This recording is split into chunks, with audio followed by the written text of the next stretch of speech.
നേരത്തെ സൂചിപ്പിച്ചതുപോലെ മുഹമ്മദ് നബി സല്ലല്ലാഹു അലൈഹി വസല്ലമ തങ്ങളെക്കുറിച്ചും തൻ്റെ പ്രിയപ്പെട്ട ഭാര്യ ഖദീജ ബിയെക്കുറിച്ചുമുള്ള പാട്ടാണ്, ഗാനമാണ് ഇത് എന്ന് ഇതിൻ്റെ തുടർഭാഗങ്ങൾ പരിശോധിച്ചാൽ നമുക്ക് ഒരു നിലക്കും മനസ്സിലാക്കാൻ പറ്റൂല. അത് തീരെ അംഗീകരിക്കാനും കഴിയാത്ത വിധം മറ്റ് ചരിത്രവുമായി, മുഹമ്മദ് നബിയുടെയും കുടുംബത്തിൻ്റെയും ചരിത്രവുമായി ബന്ധമില്ലാത്ത പല കാര്യങ്ങളാണ് ഈ ഗാനത്തിൻ്റെ അവസാന ഭാഗത്ത് നമുക്ക് കേൾക്കാനാവും. എന്തുകൊണ്ടാണ് ഈ ഉസ്താദ് ഇതേക്കുറിച്ച് ഇങ്ങനെ പറഞ്ഞത്? ഒരിക്കലും ഒരു ഉസ്താദിന് ഇങ്ങനെ പറയാൻ പാടുണ്ടോ? എന്താണ് ഇതിൻ്റെ യാഥാർത്ഥ്യം? നമ്മുടെ കേരളത്തിൻ്റെ മതേതരത്വം യഥാർത്ഥത്തിൽ നശിച്ചുകൊണ്ടിരിക്കുകയാണ്. പക്ഷേ ഈ ഒരു സമയത്ത് ഈ ഉസ്താദ് ഇതിനെ വർണ്ണിക്കുമ്പോഴേ നമ്മൾ യഥാർത്ഥത്തിൽ എന്താണ് ഇതേക്കുറിച്ച് പറയുന്നത്? യഥാർത്ഥത്തിൽ ഈ ഉസ്താദ് പറയുന്നതിൽ സത്യമുണ്ടോ? അസ്സലാമു അലൈക്കും വറഹ്മത്തുള്ളാഹി വബറകാതുഹു. കേരളക്കാർ എത്രമേൽ മതസൗഹാർദ്ദത്തെ ആഗ്രഹിക്കുന്നു, പരസ്പര ബന്ധവും സ്നേഹവും സൗഹാർദ്ദവും പുലരാൻ അവർ എത്രമേൽ മോഹിക്കുന്നു എന്നതിൻ്റെ ഏറ്റവും പുതിയ ഉദാഹരണമാണ് ഇപ്പോൾ പ്രചാരത്തിലുള്ള സോഷ്യൽ മീഡിയയിലും മറ്റും വൈറലായി ഓടിക്കൊണ്ടിരിക്കുന്ന അയ്യപ്പ ഭക്തന്മാർ ഭജന പാടുന്നതിനിടയിൽ മുഹമ്മദ് നബി സല്ലല്ലാഹു അലൈഹി വസല്ലമ തങ്ങളെയും ഭാര്യ മക്കളെയും കുറിച്ചുള്ള മനോഹരമായൊരു പാട്ട്, മാപ്പിളപ്പാട്ട്, ഒരു ഭക്തി ഗാനം അവതരിപ്പിക്കുന്നത്. ആ ഒരർത്ഥത്തിൽ വളരെയേറെ സന്തോഷജനകമാണ് ആ ഗാനവും. അതിനെ തുടർന്ന് വൈറലായ ആ കൊടുങ്ങല്ലൂർ ഭാഗത്ത് അവതരിപ്പിച്ച ആ ഗാനത്തെ തുടർന്ന് പിന്നെ പല രീതിയിൽ കേരളത്തിൻ്റെ വിവിധ ഭാഗങ്ങളിലുള്ള അയ്യപ്പ ഭക്തർ സംഘടിച്ച് ഈ ഗാനം ആവർത്തിച്ച് കേരളക്കാരെ സന്തോഷിപ്പിച്ചത്. ഇതേ രീതിയിൽ തന്നെയാവണം നമ്മുടെ ഭാവിയും. അതിലേറെ ശക്തമായ രീതിയിലാവണം നമ്മുടെ അടുത്ത തലമുറയുടെ സൗഹാർദ്ദവും സ്നേഹവും. ഈ അർത്ഥത്തിൽ ഈ അയ്യപ്പ ഭക്തരെ എത്രമേൽ അഭിനന്ദിച്ചാലും അതൊട്ടും കുറവാകില്ലെന്നാണ് കേരളത്തെ സ്നേഹിക്കുന്ന, പരസ്പരം മാനവികതയെ അംഗീകരിക്കുന്ന, സന്തോഷത്തോടെ ജീവിക്കണമെന്ന് ആഗ്രഹിക്കുന്ന, ഇതുവരെ നമ്മൾ ചെയ്തു വന്നതുപോലെ അങ്ങോട്ടും ഇങ്ങോട്ടും സഹകരിച്ചും സഹായിച്ചും സ്നേഹിച്ചും ഓരോരുത്തരുടെയും വ്യഥയിൽ സങ്കടപ്പെട്ടും ഓരോരുത്തരുടെയും സന്തോഷത്തിൽ ആനന്ദിച്ചുമുള്ള ജീവിതം കേരളക്കാർ ആഗ്രഹിക്കുന്നു. അതങ്ങനെ തന്നെ തുടരണം. അതിനുള്ള ഇത്തരം സംരംഭങ്ങളെ, ഇത്തരം പ്രചോദനങ്ങളെ നമ്മളൊക്കെ വളരെ ഏറെ മനസ്സറിഞ്ഞ് സന്തോഷത്തോടുകൂടെ സ്വീകരിക്കുകയും അത് അഭിനന്ദിക്കുകയും വേണം. അനുബന്ധമായി ചില ചർച്ചകളൊക്കെ വന്നു, ഇതാരെക്കുറിച്ചാണെന്ന്. രണ്ട് രീതിയിലാണ് അതേക്കുറിച്ചുള്ള വിശദീകരണങ്ങൾ കാണുന്നതും നമുക്ക് മനസ്സിലാക്കാനാകുന്നത്. ഒരു വിഭാഗം പറയുന്നു അത് മുഹമ്മദ് നബി സല്ലല്ലാഹു അലൈഹി വസല്ലമ തങ്ങളെക്കുറിച്ചും പ്രിയ പത്നി ഖദീജ ബീവി റളിയല്ലാഹു അൻഹയെക്കുറിച്ചുമുള്ളതാണ്. ഇതേക്കുറിച്ച് നമുക്ക് പിന്നീട് സംസാരിക്കാം. പൊതുവെ ആ ഗാനത്തിൽ, ഭക്തിഗാനത്തിൽ പരാമർശിക്കുന്ന ചരിത്രത്തിൽ പലതും നബിയുമായും നബിയുടെ ഭാര്യ സന്താനങ്ങളുമായും നാമങ്ങളിൽ ഒത്തുവരുന്നുണ്ടെങ്കിലും ചരിത്രപരമായി നബിയുടെയോ അല്ലെങ്കിൽ ഭാര്യ മക്കളുടെയോ ജീവിതവുമായി പല രീതിയിൽ വൈരുദ്ധ്യത്തിലായിട്ടാണ് നമുക്ക് കാണാൻ കഴിയുന്നത്. അതുകൊണ്ട് തന്നെ പല ആളുകളും പറയുന്നത് അത് ശബരിമല ശ്രീ അയ്യപ്പൻ്റെ, ശാസ്താവിൻ്റെ, ശബരിഗിരിനാഥൻ എന്ന രീതിയിൽ ഹൈന്ദവ സഹോദരന്മാർ പുകഴ്ത്തുന്ന അയ്യപ്പൻ്റെ കുടുംബത്തെയും ബന്ധത്തെയും കുറിച്ച് പറയുന്നതാണ് എന്ന ഈ ഗാനം കേരളത്തിൽ വൈറലായതോടുകൂടെ അതേക്കുറിച്ചുള്ള വിവിധ പഠനങ്ങൾ നടക്കുന്നുണ്ട് പലയിടങ്ങളിൽ. ഏകദേശം എല്ലാവരും അംഗീകരിച്ച് പറയുന്നൊരു കാര്യം, ഇത് ഗോപാലൻ എന്ന് പറയുന്ന ഒരു ഹൈന്ദവ പണ്ഡിതനാണ് രചിച്ചത് എന്നാണ്. അയ്യപ്പൻ്റെ കൂട്ടുകാരനായ വാവറിനെ കുറിച്ച്, അദ്ദേഹത്തിൻ്റെ കുടുംബത്തെയും അദ്ദേഹത്തിൻ്റെ മാതാപിതാക്കളെയും കുറിച്ചാണ് ഈ ഗാനം എന്നുമാണ് പല ഹൈന്ദവ സഹോദരന്മാരും വിശദീകരിക്കുന്നത്. അവരുടെ മാതാവ് ഫാത്തിമ എന്ന പാത്തു ആയിരുന്നു. അവരുടെ മാതാവ് ഖദീജ എന്ന് പറയുന്ന ഒരു സഹോദരിയായിരുന്നു. ഈ ഖദീജ എന്നവരെ കല്യാണം കഴിക്കുന്നത് അലി എന്ന് പറയുന്ന ഒരു സഹോദരനായിരുന്നു. അവരുടെ ദാമ്പത്യത്തിൽ വിരിഞ്ഞ ഫാത്തുമ്മ അല്ലെങ്കിൽ ഫാത്തിമ, പാത്തു എന്നൊക്കെ ആ ഗാനത്തിൽ പലയിടങ്ങളിൽ പേര് മാറ്റി മാറ്റി കേൾക്കാനാവുന്നു. അവരാണ് ശ്രീ അയ്യപ്പൻ്റെ അടുത്ത ചങ്ങാതിയായിരുന്ന വാവരെ പ്രസവിച്ചതെന്ന്. അപ്പോൾ വാവരുടെ വല്യമ്മയാവുന്ന ഖദീജയുടെ കല്യാണപ്പാട്ടായിട്ടാണ് അവർ ഭജനകളിൽ ഇത് ഉൾക്കൊള്ളിക്കുന്നത്. ഇങ്ങനെ വരുമ്പോൾ മുഹമ്മദ് നബിയുടെ കല്യാണപ്പാട്ടാണ് എന്ന രീതിയിൽ പല ചാനലുകാരും ആഘോഷിക്കുന്നിടത്ത് ചെറിയൊരു തിരുത്ത് വരേണ്ടി വരും.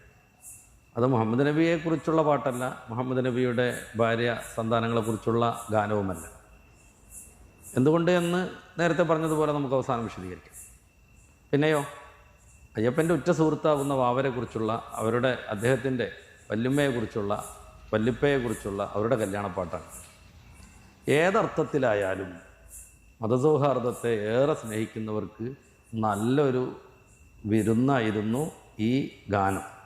എന്തുകൊണ്ടെന്നാൽ വാവരെന്ന സങ്കല്പത്തെ തന്നെ നിഷേധിക്കുന്ന ഒരു പ്രവണത ഈ അടുത്ത കാലം മുതൽ കണ്ടുവരുന്നു. വാവർ എന്ന് പറയുന്ന മുസ്ലിം സഹോദരൻ ശ്രീ അയ്യപ്പനോട് യാതൊരു ബന്ധം പുലർത്തിയില്ലെന്നും അദ്ദേഹവും അയ്യപ്പനും തമ്മിൽ സൗഹൃദമില്ലായിരുന്നു എന്നുമൊക്കെയാണ് പുതിയ കാല പ്രചാരണം. അങ്ങനെ നോക്കുമ്പോൾ ഹൈന്ദവ പൊതുസമൂഹം ഇതൊന്നും അംഗീകരിക്കുന്നില്ലെന്നും അവരാകുന്ന മുസ്ലിമിനെക്കുറിച്ച് വിശ്വസിക്കുന്നുവെന്നും അവരുമായി ബന്ധപ്പെട്ട ചരിത്രങ്ങളുമൊക്കെ ഈ ഹൈന്ദവ സഹോദരന്മാർ അംഗീകരിക്കുന്നു എന്നും ഈ ഗാനം വഴി അവർ പിന്നെയും പിന്നെയും തെളിയിച്ചുകൊണ്ടിരിക്കുക. കുറേ ഹൈന്ദവ പണ്ഡിതന്മാർ അത് പ്രത്യേകമായി സമർത്ഥിച്ചിട്ടുണ്ട്. അവരെന്ന് പറയുന്ന ചരിത്ര പുരുഷനെ ജീവിച്ചിരുന്നോ, അല്ലെങ്കിൽ അദ്ദേഹം അയ്യപ്പൻ്റെ സഹോദരനോ സുഹൃത്തോ ഒക്കെ ആയിരുന്നോ എന്നതൊന്നും എൻ്റെ ചർച്ചയുടെ ഭാഗമല്ല.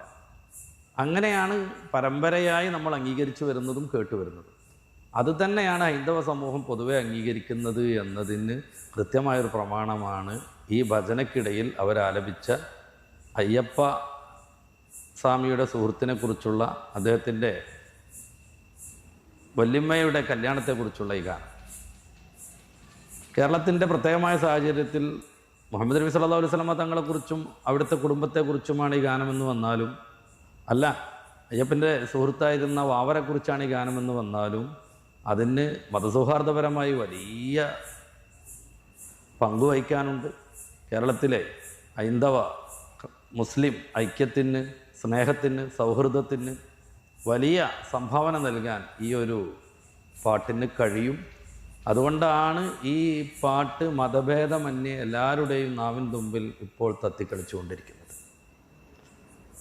നേരത്തെ സൂചിപ്പിച്ചതുപോലെ മുഹമ്മദ് നബി സല്ലല്ലാഹു അലൈഹി വസല്ലമ തങ്ങളെക്കുറിച്ചും തൻ്റെ പ്രിയപ്പെട്ട ഭാര്യ ഖദീജ ബിയെക്കുറിച്ചുമുള്ള ഗാനമാണ് ഇത് എന്ന് ഇതിൻ്റെ തുടർഭാഗങ്ങൾ പരിശോധിച്ചാൽ നമുക്ക് ഒരു നിലക്കും മനസ്സിലാക്കാൻ പറ്റൂല.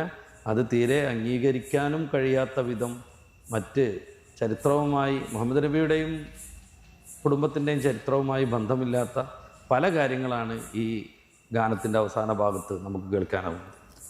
ഉദാഹരണമായി ഖദീജ എന്ന് പറയുന്ന ആ സഹോദരിയുടെ കല്യാണത്തിലെ പുതുനാരിയായിട്ട് വരുന്ന ആ സഹോദരിയെ കല്യാണം കഴിക്കുന്നത് അലി എന്ന് പറയുന്ന ആളാണ്. ഈ ഗാനത്തിൽ അങ്ങനെയാണ്. മുഹമ്മദ് നബി സല്ലല്ലാഹു അലൈഹി വസല്ലമ തങ്ങളുടെ പ്രിയപ്പെട്ട ഭാര്യ ഖദീജ ബീവി റളിയല്ലാഹു അൻഹയെ അലി ബിൻ അബി ത്വാലിബ് റളിയല്ലാഹു അൻഹു ആവുന്ന ചരിത്ര പുരുഷൻ കല്യാണം കഴിച്ചിട്ടില്ലെന്ന് മാത്രമല്ല, അദ്ദേഹം മുഹമ്മദ് നബിയുടെയും ഖദീജ ബീവിയുടെയും കല്യാണം കഴിക്കുന്ന കാലത്ത് ജനിച്ചിട്ടുണ്ടോ എന്ന് പോലും ഉറപ്പിക്കാൻ പറ്റില്ല. ജനിച്ചിട്ടില്ലെന്നാണ് എനിക്ക് തോന്നുന്നത്. പിന്നെ ഇവരുടെ മകളായി പാത്തു വരുന്നു അല്ലേ. എല്ലാം പടച്ചോനോടോതി ഖദീജയും അലിയും ഒന്നായി 10 മാസം തികഞ്ഞല്ലോ പിറന്നല്ലോ പാത്തുമ്മ പെണ്ണ് എന്നാണ് അതിലൊരു വരി. എല്ലാം പടച്ചോനോടോതി ഖദീജയും അലിയും ഒന്നായി. ഖദീജ ബീവിയും മുഹമ്മദ് നബിയും ഒന്നായി എന്നല്ല പറയുന്നത്, അലിയും ഒന്നായി.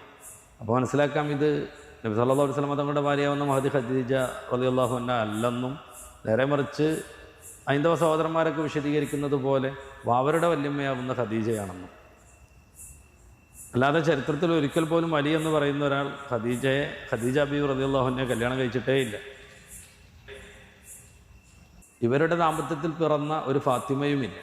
സല്ലല്ലാഹു അലൈഹി വസല്ലം തങ്ങളുടെ പ്രിയപ്പെട്ട മകളാവുന്ന ഫാത്തിമ ബീവി റളിയല്ലാഹു അൻഹയ്ക്ക് അലി ഇബ്നു അബീ ത്വാലിബ് തങ്ങളുമായുള്ള ബന്ധം ഭർത്താവ് ഭാര്യ എന്ന രീതിയിലായിരുന്നു, അല്ലാതെ മകൾ പിതാവ് എന്ന തലത്തിലല്ലേ അല്ലായിരുന്നു. രണ്ടാമതായി ഇതിൽ പറയുന്നൊരു കാര്യം, ഫാത്തിമ ബീവി വളർന്നു വന്നു, നല്ല സുന്ദരിയായി, അങ്ങനെ പൂമിഴിയാളെ കൊതിച്ച അതേക്കുറിച്ച്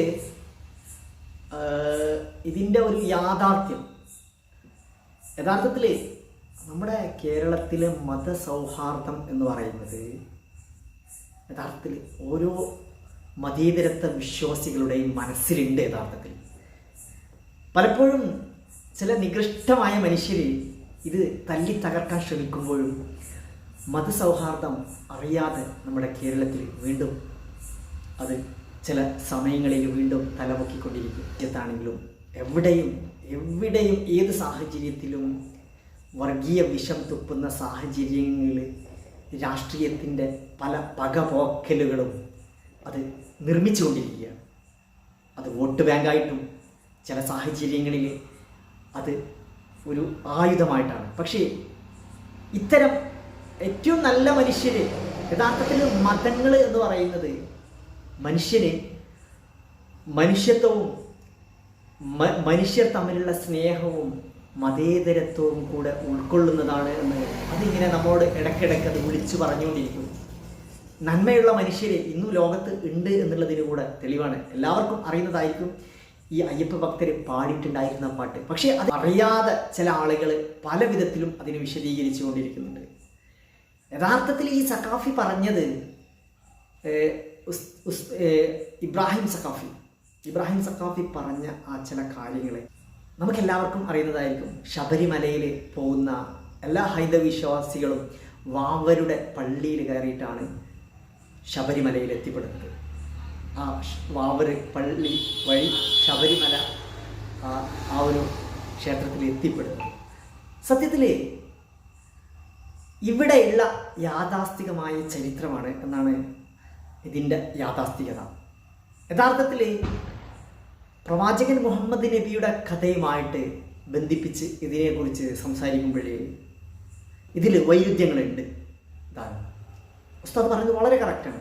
പക്ഷേ ഇവിടെ എന്ത് തന്നെ ആയാലും ഇനി അവർ പാടിയ അത് ഇനി പ്രവാചകൻ മുഹമ്മദ് നബിയെക്കുറിച്ചാണോ അതല്ല ഇവിടെ വാവരെ കുറിച്ചാണോ, എന്ത് തന്നെ ആയാലും ആ ശബരിമലയിൽ എത്തിപ്പെടുന്ന ഓരോ മനുഷ്യരും അവിടെ മതസൗഹാർദ്ദം തൊട്ടുകൊണ്ടാണ് അവിടെ എത്തിപ്പെടുന്നത്.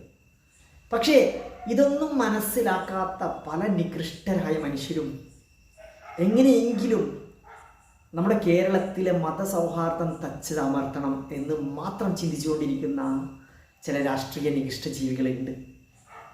സത്യത്തിൽ എത്ര തന്നെ മൂടിവെക്കപ്പെട്ടാലും, മനുഷ്യത്വം എത്ര തന്നെ മൂടിവെക്കപ്പെട്ടാലും അത് ഇടയ്ക്കിടയ്ക്ക് അത് തുറന്നുകൊണ്ടിരിക്കും നന്മയുള്ള മനുഷ്യരുടെ മനസ്സുകളിലൂടെ. യഥാർത്ഥത്തിൽ ഈ അയ്യപ്പ ഭക്തരെ അവിടെ ആലപിച്ച അതിമനോഹരമായ ഗാനം, യഥാർത്ഥത്തിൽ ഈ ഗാനത്തിലൂടെ യഥാർത്ഥമായിട്ട് നമ്മൾ മനസ്സിലാക്കേണ്ട കാര്യം, ഇവിടെ ഈ ഗാനം ആലപിക്കുമ്പോഴും ഉസ്താദ് പറഞ്ഞ പോലെ തന്നെ അതിൻ്റെ പൊരുളുകൾ വെച്ച് നോക്കുമ്പോൾ ഒരിക്കലും പ്രവാചകൻ മുഹമ്മദ് നബിയുടെ ചരിത്രവുമായിട്ട് പ്രവാചകൻ മുഹമ്മദ് നബി സല്ലല്ലാഹു അലൈഹി വസല്ലമയും ഖദീജ ബീവിയുമായിട്ട് ഇതിന് പൊരുത്തക്കേടുകളുണ്ട്. യഥാർത്ഥത്തിൽ വാവരുടെ കഥയാണ്, വാവരുടെ ജീവിതവും അതുമായിട്ട് ഉള്ള ബന്ധമാണ് അവിടെ സൂചിപ്പിച്ചു കൊണ്ടുള്ള ഒരു കാവ്യമാണിത്. എന്ത് തന്നെ ആയാലും പക്ഷേ ഇവിടെ ഈ ഒരു വീഡിയോ വൈറലാവുമ്പോൾ യഥാർത്ഥത്തിൽ മതസൗഹാർദ്ദത്തെ വീണ്ടും ഊട്ടിയുറക്കുന്നു എന്നുള്ളതാണ്. അതിലെ പൊരുള് എന്ത് തന്നെ ആയാലും വാവരും അതേസമയം ഈ ശബരിമലയിൽ ഉണ്ടായിരുന്ന സ്വാമിയും തമ്മിലുള്ള ആ ഒരു സൗഹാർദ്ദത്തിൻ്റെ ബന്ധം അത് നമ്മളെ വീണ്ടും വീണ്ടും ഓർമ്മിപ്പിക്കുകയും കേരളത്തിലെ മതസൗഹാർദ്ദം ഒരു ശക്തികൾക്കും ഒരു രാഷ്ട്രീയ പ്രേരിത ശക്തികൾക്കും തകർക്കാൻ കഴിയില്ല എന്നുകൂടെയാണ് നമ്മൾ വീണ്ടും വീണ്ടും ഓർമ്മിപ്പിച്ചുകൊണ്ടിരിക്കുന്നത്.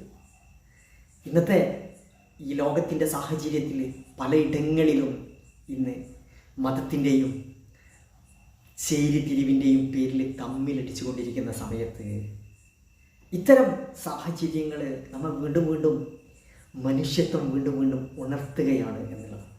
ഏതായാലും ഞാൻ കുറച്ച് ദിവസങ്ങളായിട്ട് ഞാൻ കുറേ തിരക്കുകളിലായിരുന്നു. ഇടയ്ക്കിടയ്ക്ക് ഇത്തരം ആനുകാലിക പ്രസക്തമായ അതിമനോഹരമായ സന്ദർഭങ്ങൾ കാണുന്ന സമയത്ത് ഇതിനെ ഒന്ന് പ്രതികൂലിച്ചുകൊണ്ടും ഇതേ ഒന്ന് അംഗീകരിച്ചുകൊണ്ട് നിങ്ങളെ മുന്നിൽ പ്രത്യക്ഷപ്പെടാതിരിക്കുമ്പോഴേ മനുഷ്യത്വം മനസ്സിൽ ഉള്ള മനുഷ്യർക്ക് വേണ്ടിയിട്ട് ഒന്ന് സംസാരിക്കാതിരിക്കുമ്പോഴേ യഥാർത്ഥത്തിൽ മനസ്സ് വിങ്ങുകയാണ് ഇരുന്നു. ഏതായാലും വീഡിയോയെക്കുറിച്ചുള്ള അഭിപ്രായം കമൻറ്റ് ചെയ്ത് മറ്റൊരു വീഡിയോസുമായി വീണ്ടും കാണാം.